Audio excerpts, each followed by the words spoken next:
Bonjour, c'est Nicolas de Immobilier Compagnie. Aujourd'hui, je suis à Genève avec Madame Zaki, qui est la rédactrice en chef du magazine Bilan. Bonjour Madame Zaki. Bonjour Monsieur Popovic. Merci beaucoup de me recevoir. Alors, on va parler un peu de vous d'abord. Après, je vais vous poser une série de questions, juste pour vous situer un peu l'interview. Vous savez que je ne suis pas un grand fan de télévision. Par contre, je dois m'informer de par les investissements. Et le magazine Bilan est un des magazines que je suis le plus assidûment. Donc, on va en discuter, vous allez voir. Je vais vous laisser vous présenter. Alors, je m'appelle donc Mireille Zaki, je suis rédactrice en chef du magazine Bilan et ça fait 6 ans que je travaille dans ce magazine. Auparavant, j'étais au journal Le Temps, un quotidien suisse, et auparavant dans la banque Lombard-Odier où j'ai fait mes premières armes à la bourse suisse où j'ai découvert l'analyse financière. Je m'intéresse à toute l'évolution du secteur bancaire et boursier et de la finance en général, avec une évolution qui est très très spectaculaire en termes de la taille que ce secteur prend par rapport au PIB mondial.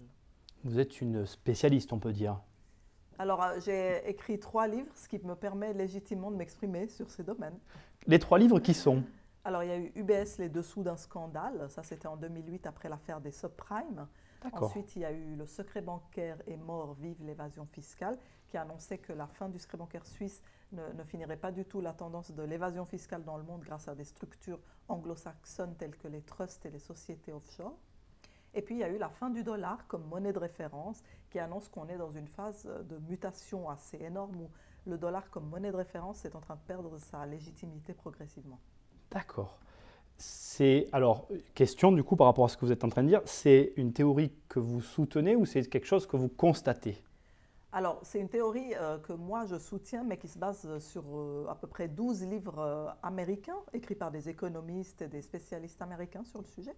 C'est donc pas du tout une théorie anti-américaine, c'est au contraire, il y a une grande part des intellectuels économistes américains qui soutient que le dollar aujourd'hui, qui n'a plus de fondement tangible ou d'étalon or ou d'étalon d'aucune sorte en fait, étalon de valeur donc, n'est plus vraiment une monnaie qui est fiable et pense qu'il va se dévaluer dans le temps et que sa place de référence comme monnaie de réserve des banques centrales va se perdre progressivement au profit d'autres monnaies fortes qui, elles, ont des excédents commerciaux derrière, de l'or derrière ou de la valeur tangible derrière. D'accord. D'ailleurs, du coup, c'est intéressant qu'on vienne sur le tangible, mon sujet étant l'immobilier. Oui. Quelles sont, selon vous, du coup, les conséquences de ce que vous êtes en train de nous expliquer sur ces valeurs tangibles?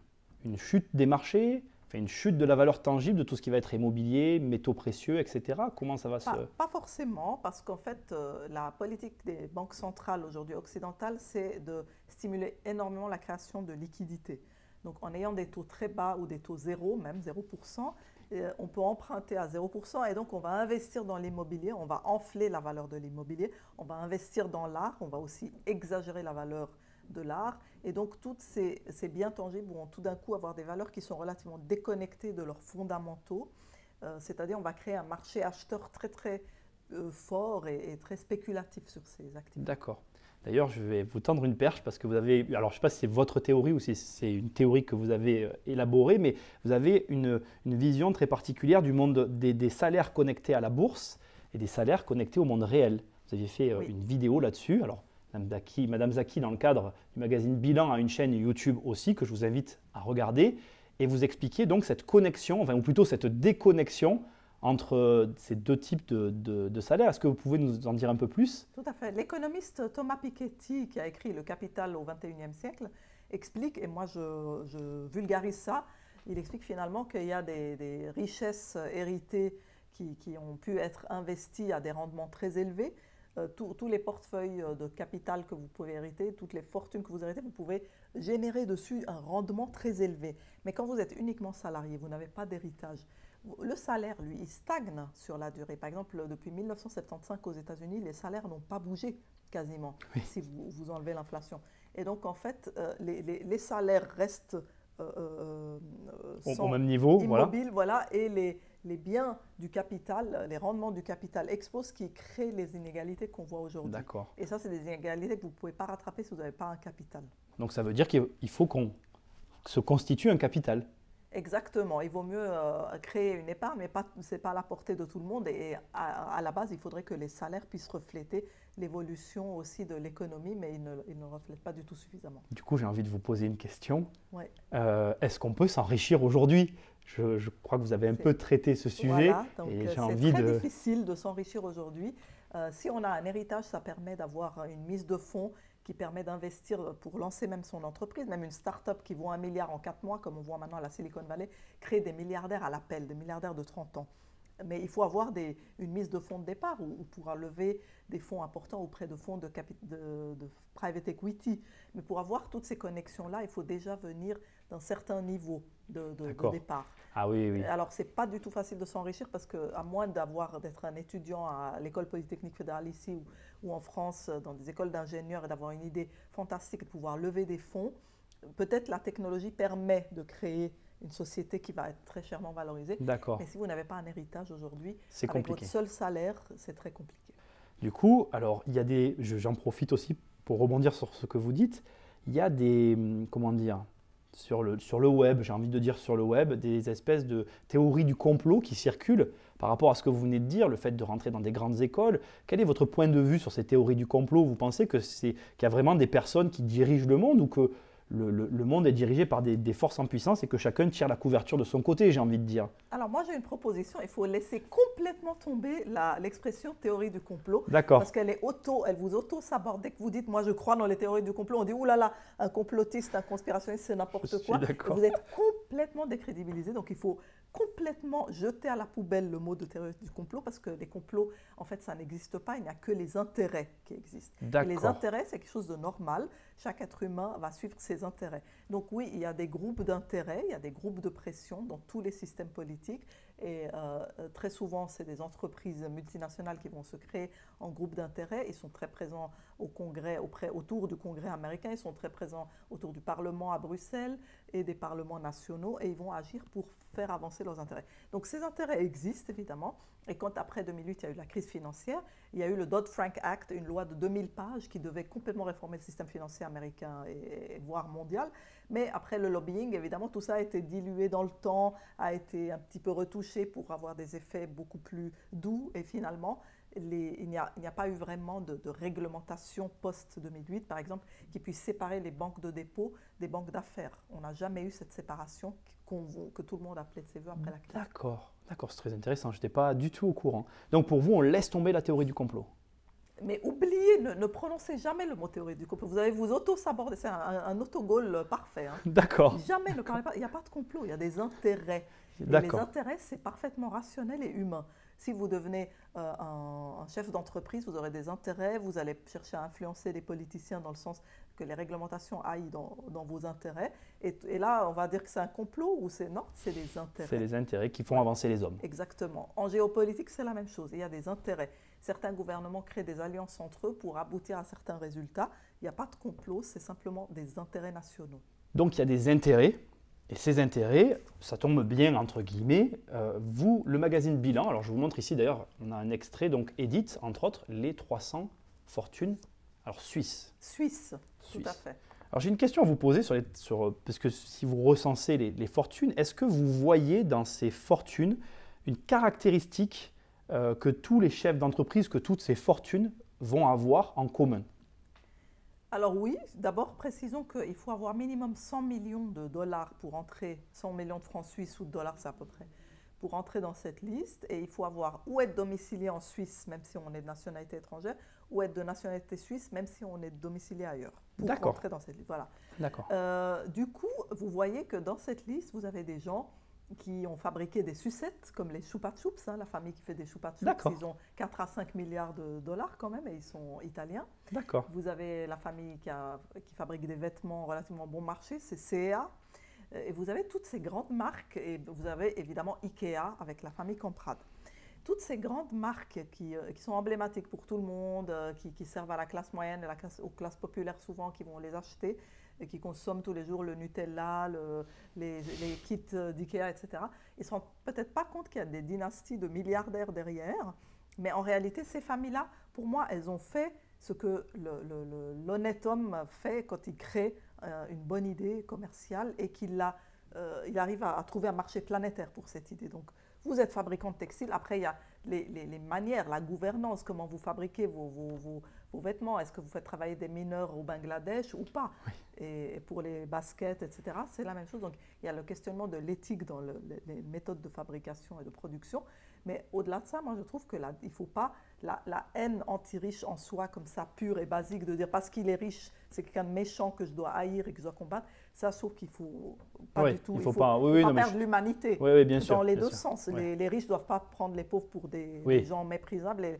Et le contraire est aussi vrai. Donc, le mépris du riche, c'est pas vraiment du mépris, parce que le mépris vient d'en haut vers le bas. Mais c'est comme une haine. Voilà. Ça a été très fort après les années 2008. Et la conscience des inégalités énormes, il faut dire, hein, aux États-Unis comme en Europe, mais surtout aux États-Unis, des 0,1% contre les 99,9%. Ça, c'est un énorme problème. Mais la plupart, c'est des entrepreneurs de première, deuxième, troisième et jusqu'à sixième génération qui ont maintenu leur affaire. Et ça demande beaucoup de réinvestir vos bénéfices dans l'affaire. Donc, vous n'êtes pas là pour tout dépenser et jeter par les fenêtres, parce que sinon, c'est très simple, l'entreprise, elle disparaît. Sa pérennité n'est plus assurée. Donc, il faut quand même une certaine abnégation et une certaine discipline pour entretenir une grande affaire, une entreprise. D'accord, donc vous êtes en train de nous dire générations. Voilà, que ces personnes-là vont avoir tendance à faire finalement attention à ce qu'elles prennent et avoir tendance à réinvestir leurs bénéfices, leurs gains, pour faire pérenniser leur société déjà existante quand ça a été un héritage ou autre chose. Exactement, et ils vont aussi donner énormément de leur temps, ce qui est aussi une forme de don très importante. Oui, c'est vrai. Mais les riches ont aussi les moyens, par exemple, de ne pas payer beaucoup d'impôts. Et ça, c'est très important. Oui. Parce que dans une société comme en Suisse ou en France, vous avez une classe moyenne qui paye des impôts et au-dessus, vous avez des gens qui ne payent pas d'impôts et au-dessous aussi. À Genève, on a à peu près 30% de gens qui ne payent pas d'impôts en bas et quand même une bonne dizaine de pourcents qui arrivent à optimiser leur fiscalité. Oui. En France, on a, sur 66 millions, on a 18 millions de personnes qui payent des impôts. D'accord, c'est tout dire. Hein. C'est quand même, c'est quand même c'est une énorme déperdition.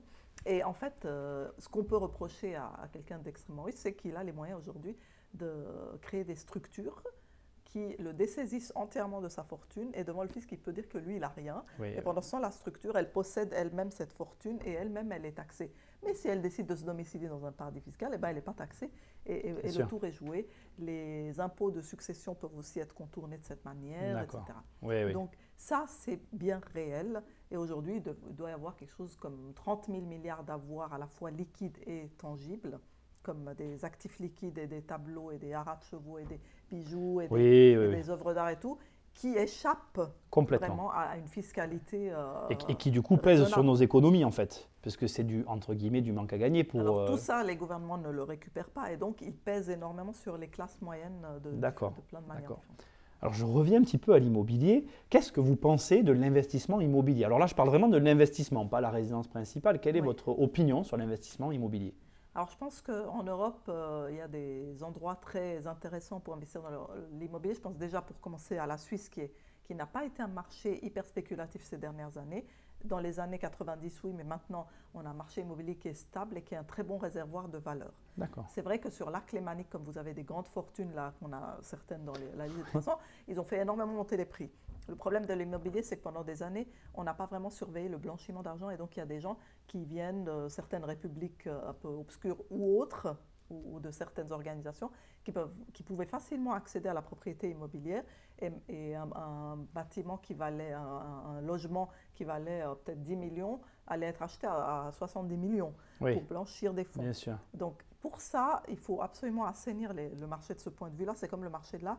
Il faut que l'origine des fonds soit toujours vérifiée et attestée pour ne pas, d'ailleurs, surgonfler les valeurs immobilières. Mais en l'absence de cette activité de blanchiment, le marché immobilier, moi, je trouve que c'est un des meilleurs réservoirs de valeur qui puisse exister. D'accord, donc vous incitez finalement les investisseurs à investir en immobilier. C'est pour vous quelque chose de stable et de sûr. L'immobilier en Suisse, par exemple, en Allemagne, en France aussi en bonne partie, mais peut-être pas à Miami, peut-être pas en Espagne. Maintenant, l'Espagne, les prix sont énormément déprimés, en Irlande aussi, mais à un moment, c'est un marché hautement spéculatif. Miami redevient un marché spéculatif aujourd'hui pour l'immobilier. Donc, suivant où on choisit, il faut se méfier. La Côte d'Azur aussi a eu des prix très, très élevés. C'est vrai. Ensuite, le marché s'est un peu arrêté, d'ailleurs, depuis qu'Hollande est arrivé au pouvoir. Donc, il faut faire attention à ces fluctuations, mais sur le très long terme, l'immobilier est un réservoir de valeur D'accord. qui, pour moi, est comme l'or. C'est une valeur sûre qui peut traverser vraiment les générations. D'accord. D'ailleurs, je vais rebondir sur ce que vous disiez pour l'origine des fonds. La Suisse est en train de finalement rentrer dans l'Europe, j'ai envie de dire, enfin pas vraiment, mais se plie un peu à certaines exigences de l'Europe. Oui. Quelle est votre opinion là-dessus? Alors effectivement, le gouvernement suisse n'aimerait pas qu'on dise qu'elle est en train de rentrer dans l'Europe, mais la vérité vraie, c'est que la Suisse a adopté 98% des normes et directives européennes aujourd'hui et qu'elle est totalement compatible avec le droit européen. Et même sur certaines règles et directives, elle a même plus récupéré le droit européen que certains États qui sont récemment rentrés dans l'Union. Donc elle est même plus compatible que des États qui sont dans l'Union, des 28 aujourd'hui. Et dans le fond, ce qu'elle n'a pas, c'est le pouvoir de décision. Donc sa situation aujourd'hui n'est pas extrêmement enviable. Soit elle est vraiment membre du club, soit elle n'est pas dedans, auquel cas toutes ces normes et directives ne devraient pas s'appliquer. Mais elle a essayé tant bien que mal de négocier une situation où elle pouvait avoir accès à ce marché de 300 millions de personnes. Parce que si la Suisse s'était coupée de ce marché, eh ben, ça lui aurait quand même coûté plus cher que de subir toutes ces normes et règles et directives. Bien sûr. Mais du coup, je rebondis sur ce qu'on disait tout à l'heure sur les États-Unis et l'Europe. L'Europe est un peu une politique, pas américaine, mais avec le quantitative easing, etc. Quelle est votre opinion du coup par rapport à l'Europe, par rapport à sa politique actuelle? Je pense que l'Europe a moins de soucis de pousser son économie jusqu'aux pires limites que les États-Unis. Les États-Unis sont capables vraiment de pousser jusqu'au bout certains paris monétaires. Par exemple, la Fed, quand elle a baissé les taux à zéro, qu'elle a racheté pour 4 000 milliards d'actifs sur le bilan de la Banque centrale américaine, ils ont énormément administré le marché, faussé les valeurs des choses, ils ont rendu l'épargne très très désavantageuse, ils ont surenflé les valeurs boursières, c'est excessif, qui sont hyper spéculatives maintenant, les valorisations sont très très hautes. Et beaucoup d'argent aussi est allé se mettre dans les startups de la Silicon Valley, ce qui fait que certaines startups créées il y a 4 mois valent 1 milliard pratiquement. J'exagère un peu, c'est en général après 4 ans, elles valent plus d'1 milliard. Et il y en a plein.